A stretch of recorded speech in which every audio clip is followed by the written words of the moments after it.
Vote ঘোষণার পর এপ্রিলে উত্তরবঙ্গ থেকে প্রচার ইনিংস শুরু মোদির। 5 এপ্রিল কোচবিহার রাসমেলা ময়দানে জনসভা মোদির। 10 এপ্রিল শিলিগুড়িতে রোড শো করবেন প্রধানমন্ত্রী।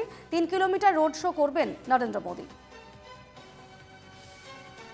বিস্তারিত জেনে নেব, টেলিফোনে রয়েছেন প্রতিনিধি দেবারতী ঘোষ। দেবারতী, একাধিক কর্মসূচি রয়েছে প্রধানমন্ত্রীর এপ্রিল মাসে, কি কর্মসূচি রয়েছে এবং কোথায় কোথায়, বিস্তারিত জানান।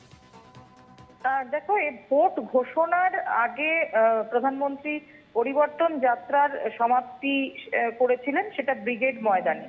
এবারে কিন্তু ভোট ঘোষণার পর ঘোষিত তার রাজনৈতিক কর্মসূচি বা প্রচার অভিযান বলা যেতে পারে, সেই প্রচার অভিযান তিনি শুরু করছেন উত্তরবঙ্গ থেকে। এবং আমরা জানি যে উত্তরবঙ্গ বিজেপির শক্ত ঘাঁটি। গত বিধানসভা নির্বাচনে উত্তরবঙ্গে যথেষ্ট ভালো ফলাফল করেছিল বিজেপি, এবং কুচবিহার সেই জায়গাতে যথেষ্ট ভালো রেজাল্ট করেছিল।